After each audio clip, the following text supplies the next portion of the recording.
రెడక కేంద్రం సహా పలు రాష్ట్రాలకు సుప్రీంకోర్టు నోటీసులు జారీ చేసింది. నేర చరిత్ర లేని విద్యార్థులు, నిరసనకారులను అన్ని రాష్ట్రాలు విడిచిపెట్టాలని సుప్రీంకోర్టు ఆదేశించింది. విద్యార్థులపైన పోలీసులు లాఠీ చార్జీల అంశంలో సుప్రీంకోర్టు మధ్యంతర ఉత్తర్వులు జారీ చేసింది. తదుపరి విచారణ ఆగస్టు 3కి వాయిదా వేసింది.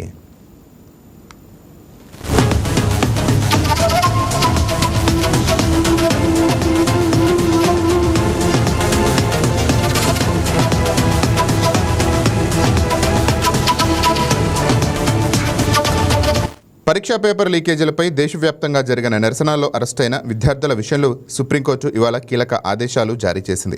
18 ఏళ్లలోపు మైనర్లు, అలాగే ఎలాంటి నేర చరిత్ర లేని విద్యార్థులను వెంటనే విడుదల చేయాలని రాష్ట్ర ప్రభుత్వాలను ఆదేశించింది.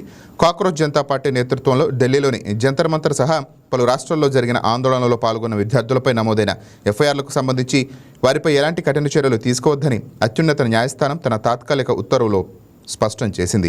ఇక భారత ప్రధాన న్యాయమూర్తి జస్టిస్ సూర్యకాంత్ నేతృత్వంలోని త్రిసభ్య ధర్మాసనం కీలక వ్యాఖ్యలు చేసింది. నిర్దోషులపై అతిక్రమణలు, దౌర్జన్యాలకు పాల్పడిన వారు ఎంతటి వారైనా ఊరుకోదని, చట్టం తన పని తాను చేసుకుపోతోందని ధర్మాసనం హెచ్చరించింది. ఈ ఘటనపై స్వతంత్ర విచారణ జరగాల్సిన అవసరం ఉందని కోర్టు అభిప్రాయపడింది. బాధ్యులను తేల్చినప్పుడు విచారణకు అర్థం లేదని సిజేఐ వ్యాఖ్యానించారు. ఈ ఆందోళనల సమయంలో విద్యార్థులపై జరిగిన దాడి మాత్రమే కాకుండా గాయపడిన పోలీసుల రక్షణ, వారి భద్రతా పరికరాల గురించి కూడా ప్రభుత్వాన్ని ప్రశ్నిస్తామని కోర్టు పేర్కొంది.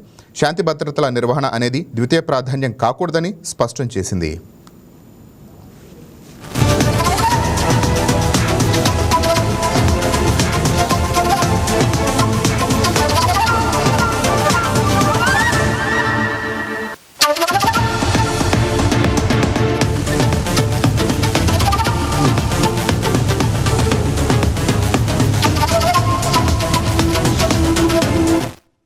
బంగారం బ్యాంకులో ఉంటే అది మీ అప్పు, అదే శివ గోల్డ్ కంపెనీకి తీసుకొస్తే అది మీ పెట్టుబడి. తాకట్లో ఉన్న మీ బంగారాన్ని మేము విడిపించి ఈ రోజు మార్కెట్ ధర కొని స్పాట్లో మీ నగదు మీకు అందిస్తాం. ప్రతి నెల వడ్డీలు కట్టడం లాభమా లేదా ఇలా చేయడం లాభమా మీరే ఆలోచించుకోండి.